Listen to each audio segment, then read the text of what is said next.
Sejam todos e todas bem-vindos ao Lapsus Digital, Sistema Prisional e Política de Morte. O que é necropolítica? A entrevista de hoje é com a professora Ana Vládia Holanda Cruz. Eu sou formada em psicologia, né? Eu digo que a minha principal formação, ela não se deu tanto nos bancos da academia, mas a academia me proporcionou um estágio, à época extracurricular, com adolescentes em conflito com a lei. Num programa que hoje não existe mais, de liberdade assistida comunitária, são as medidas socioeducativas, e eu passei alguns anos trabalhando em 4 bairros aqui bastante estigmatizados, bastante criminalizados, em Fortaleza, que é o Bom Jardim, o Jardim Iracema, Pirambu e Tancredo Neves. E acho que a minha principal formação, quer dizer, aquilo que acende, né, uma inquietação, um desassossego, da tentativa de buscar compreender as questões sociais, vieram daí. A resposta é uma resposta dialética, né? Ela traz contradições em si. Eu diria que sim e não.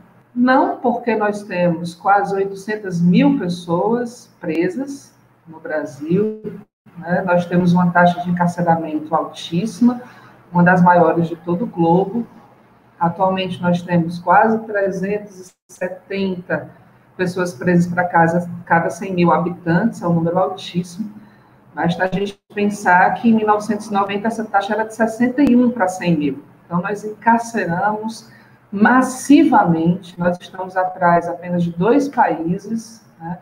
E nós encarceramos por motivos, sobretudo, de crimes contra o patrimônio, que representa aí 36%, 37% do total, e crimes relacionados à nossa trágica opção pela criminalização das drogas, do tráfico, né? Os crimes relacionados à lei de drogas, eles sozinhos já representam 39%. Nós não somos o país da impunidade, né? Haja visto esse encarceramento em massa, inclusive com destaque para o encarceramento feminino, mas, por outro lado, nós temos uma cifra oculta imensa relacionada aos crimes do agronegócio, os crimes do colarinho branco, relacionados à corrupção, que nos mostra que, para esse conjunto de pessoas, né, as pessoas que detêm o poder político, o poder econômico, sobretudo, sim, nós somos o país da impunidade. O poder econômico define quem vai estar preso e quem não vai estar. Então, nós não somos o país da impunidade quando a gente observa a nossa massa carcerária, né? Esse lexo preferido da direita, o Brasil é o país da impunidade, está desconsiderando que nós possuímos a 3ª maior população carcerária do planeta. Por outro lado, justamente quem gosta de dizer isso está bastante resguardada aí do alcance da justiça, né? Uma vez que possui um poder econômico que vai lhe dar amplas vantagens aí, e vai ser muito difícil que uma pessoa como essa permaneça encarcerada. O nosso genocídio, ele é multissecular, né? Ele permanece com um desdobramento da nossa própria formação social. Nós tivemos aí um período muito maior da nossa história com um regime escravocrata. A nossa democracia, ela é muito recente e cheia de atropelos. Inclusive, hoje, a gente permanece se perguntando o que nós temos de democracia, o que nos resta de democracia. E a vida, eu gosto muito de dizer isso, né? A vida de um adolescente negro, hoje, ele permanece encarnando mais de 500 anos de história. E cada vez mais agravada por um militarismo que tem respaldo público, né? Uma política de controle e de extermínio que reduz o outro ao estatuto da coisa. Prática política essa, inclusive, bastante útil para o fascismo. Essas mortes, elas permanecem acontecendo, inclusive agora no contexto de pandemia, de isolamento, com as pessoas morrendo dentro de casa. A gente tem aí alguns casos sendo divulgados, claro, sempre na periferia, sempre na favela, sempre onde tem, né, o caveirão, onde o grande investimento do Estado não se dá pela garantia de educação, de assistência, de saneamento, de saúde, mas se dá pelo investimento nas políticas criminais, nas formas punitivas de controle. Então, as desigualdades, elas estão manifestadas nessas diferentes políticas, né? No acesso à educação, no acesso à saúde, no acesso no direito à liberdade. Nós vivemos em um país em que o próprio direito à vida se demonstra como um privilégio, né? E o militarismo, ele agrava imensamente isso, porque ele consolida regiões inteiras como um território inimigo, onde só moram inimigos, onde só moram pessoas perigosas, né? Aquelas que estão propensas ao crime, e as suas mortes são amplamente naturalizadas. Eu gosto muito de um conceito que é utilizado por alguns autores, né? O Luiz Eduardo Soares, ele gosta de utilizar, Mione Salles, alguns autores da psicologia, inclusive Bada Savaia, que vão trabalhar com a ideia da invisibilidade perversa. Eu acho muito interessante, né? Porque algumas mortes, elas estão tão naturalizadas que elas não só não chocam, como elas são, inclusive, comemoradas, né? A violência da polícia é política, né? E nós temos um respaldo disso da população. Alia-se a isso toda uma política de ataque aos direitos humanos, né? Em que toda a afirmação da dignidade humana, do valor da vida, ela é criticada. Como proteção, intencionalmente se faz essa confusão, né? Quer dizer, é como se a gente não estivesse trabalhando para a proteção da vida, mas estivesse defendendo algum crime, alguma infração cometida por essas pessoas. Intencionalmente se faz essa confusão na sociedade. E aí, sim, cada vez mais a gente tem essa legitimação, que vai se ampliando, né? Os discursos mais intensos, por exemplo, agora, né, contra homossexuais, contra pessoas trans, que vão se confundindo com os discursos religiosos, de ataques a famílias. Isso vai ampliando o leque desse inimigo interno, historicamente produzido, e que tem ganhado novos contornos, ampliando o perfil, digamos assim, de quem são esses matáveis, de quem são essas pessoas extermináveis, em vez de serem descartadas na nossa sociedade e merecendo comemoração pelas suas mortes. É a ideia do sacrifício da justiça no altar da segurança, né, de que nos fala o Eduardo Galeano, que é uma síntese sensacional. Se sacrifica a justiça, que é o direito à dignidade, o direito à defesa, a todo o processo legal, em nome da segurança pública. Ou seja, esse massacre multissecular, ele é feito em nome da defesa social, como uma manutenção da ordem. O que a gente precisa se perguntar, né, é o que significa essa garantia da lei e da ordem em uma sociedade de classes, que inclusive respalda aquilo que acontece dentro do direito penal subterrâneo, que aplaude as torturas, que aplaude as execuções extrajudiciais. Então, não só a gente tem uma legitimação, como a gente tem, hoje parece, uma política de incentivo mesmo a essas mortes. Quando eu estou dando as aulas de psicologia jurídica, eu mostro, inclusive, como o Lombroso é absolutamente atual, como a gente tem um conjunto de atualizações da perspectiva lombrosiana, né? O Lombroso foi um psiquiatra italiano que escreveu O Homem Delinquente, que vai associar a periculosidade a questões inatas, né? Quer dizer, as pessoas trariam organicamente, por atavismo ou por hereditariedade, as reminiscências da sua barbárie, do seu comportamento perigoso, que vai justificar uma série de intervenções.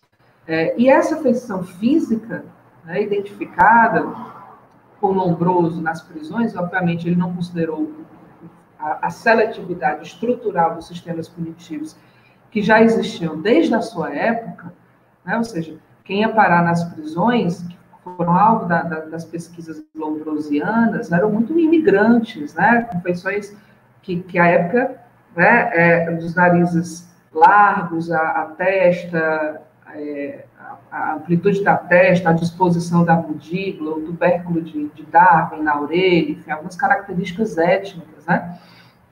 E isso foi amplamente acolhido no Brasil, né? Teve uma recepção entusiasmada das nossas oligarquias locais. E foi amplamente justificado como mecanismo de controle e disciplinamento, sobretudo na fundação do que deveria ser a nossa república, né? Embora eu acho que a gente nunca tenha conseguido ser efetivamente republicano no Brasil, né? Nós tivemos lapsos de república na nossa história, na verdade, um período curtíssimo e que foi interrompido a ferro e fogo, num golpe, né? Lombroso, ele é atualizado o tempo todo. Nós temos essa herança colonial, né, de controle de pessoas que são consideradas essencialmente perigosas, avessas ao convívio, propensas ao crime. Então, você tem lá o delegado dizendo, por exemplo, que solicita a nota fiscal de quem anda com bicicleta e tem cara de presidiário. Qual é a cara de um presidiário? É essa construção social que se atualiza, né? Ou o comandante do Rota em São Paulo que diz, olha, preciso de um tratamento diferente a depender da sua atuação. Não posso tratar o cidadão que mora, e aí diz o nome, né, do bairro rico lá em São Paulo, do mesmo jeito que eu trato a pessoa da favela, que está destituída do seu direito de cidadão, né? Porque ele é culpado até que se prove o contrário. Então, a naturalização, é importante dizer, inclusive, isso, que essa naturalização dessa política de morte, ela se deu, inclusive, por um racismo proclamado científico, se afirmou enquanto científico, e que tem um conjunto de desdobramentos até hoje. Eu estava aqui recuperando algumas anotações, e eu estava vendo num livro da Vera Malaguti Batista, em que ela recupera de um jornal carioca, né, do final do século XIX, a reivindicação, né, das oligarquias da época, dizendo o seguinte: precisamos de uma polícia que a nós inspire confiança e aos escravos infunda o terror. O que mudou? Absolutamente nada, né? E ela é cada vez mais naturalizada, inclusive pela própria lógica do nosso sistema prisional, que também cumpre uma função ideológica aí muito importante na naturalização desse tipo de controle. Toda prisão é política. Toda prisão é política. Né? Como todo preso é um preso político. Isso é uma coisa que eu acho que a gente não pode perder de vista. O trabalho ideológico, tanto dessa política criminal como do sistema prisional, ele foi muito bem feito, né? Ele cumpre uma função dentro do sistema capitalista. A sua seletividade é bastante funcional. Essa atuação, ela nos livra da responsabilidade de nos envolver seriamente com os problemas da nossa sociedade, né? Especialmente aqueles produzidos pelo racismo e pela desigualdade econômica. Então, ela tem uma utilidade política bastante grande. Eu diria também que toda prisão em uma certa medida, também desumanizadora. No nível individual, a gente pode dizer que toda pessoa, e isso é próprio do ser humano, ela é cindida entre o seu desejo de reconhecimento, né, e o reconhecimento do seu desejo. Acho que o espaço da prisão, ela trabalha na modificação desses dois campos aí, dentro do âmbito individual, né? Quer dizer, morre o reconhecimento pela dignidade, morre o reconhecimento pelo amor, pelo perdão, né? A nossa capacidade de conexão, inclusive de reconhecimento do outro como pessoa. Mas eu acho que ela provoca outras mortes, pensando assim, não sei se filosoficamente, sociologicamente, no âmbito coletivo, né? Porque ela é também uma morte de qualquer ideal de igualdade. Na verdade, qualquer um dos ideais que a gente tem desde a Revolução Francesa e do Iluminismo, né? De liberdade, igualdade e fraternidade. porque ela, como a gente vinha debatendo, ela naturaliza a redução do outro ao estatuto de coisa, né? Ela naturaliza a gestão penal da miséria e da desigualdade, portanto, o reconhecimento da história de vida dos sujeitos, né? O reconhecimento de que, com um mínimo de bem-estar social e de políticas públicas que garantam essa dignidade, a gente já teria uma redução significativa de boa parte da nossa população carcerária. Então, nessa lógica, morrem os grandes ideais do iluminismo, que a gente ainda não conseguiu concretizar, né? Sobretudo o ideal de igualdade. Agora, também faz nascer outras coisas, né? Eu fico pensando, por exemplo, nos coletivos de mães e parentes, mulheres, mães e parentes do sistema prisional, né? Ou nos coletivos sobretudo de mães, né? Porque são as mulheres, às vezes, na maior parte das vezes, que protagonizam essa luta, que perdem seus filhos, né, por essa política letal, por essa política de morte, e transformam o seu luto em luta, saindo de uma questão individual para uma questão coletiva. Então, para não dizer que a história está fechada, né, acho que, além daquilo que se mata, se produz também resistências muito intensas e uma visão coletiva, porque justamente no contato com essas familiares, você percebe assim, olha, elas não estão lutando pela prisão do policial que matou seu filho. Elas estão lutando por um outro modelo de polícia, para que isso não aconteça com outras pessoas, com outras coletividades. Elas estão lutando pela desmilitarização, elas estão lutando pelo desencarceramento, elas estão lutando nesse sentido por toda a coletividade.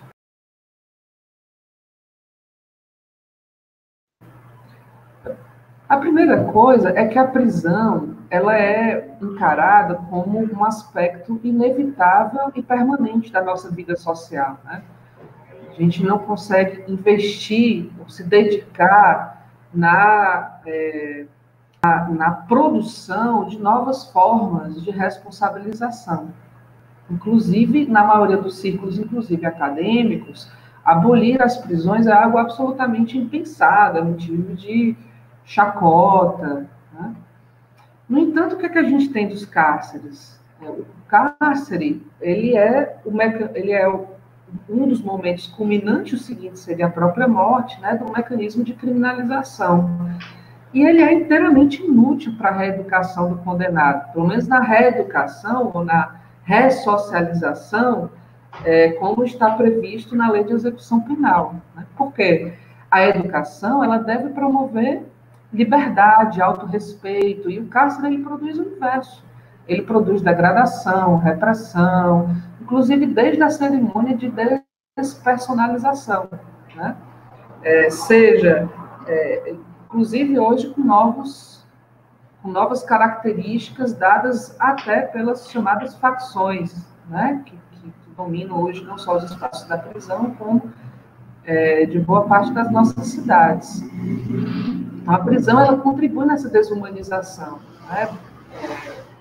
E consolida, na verdade, a criminalização que a gente chama de criminalização terciária. Quer dizer, na própria forma de responsabilização de Estado, acaba por se consolidar uma carreira criminosa. Então, a prisão, ela ressocializa, sim, porque vai ter uma outra dinâmica de sociabilidade que ela vai apresentar. Agora, ela ressocializa pela violência, né? Então, nesse sentido, ela vai ajudar a provocar a reincidência, ela não vai diminuir as taxas de criminalidade, ela vai, inclusive para aqueles atos infracionais, delitos de menor potencial ofensivo, ela vai contribuir para que essas pessoas consolidem carreiras criminosas, vai estimular comportamentos violentos, né? Então, elas ressocializam, mas nesse sentido, né? De socialização, uma ressocialização pela intensificação da violência.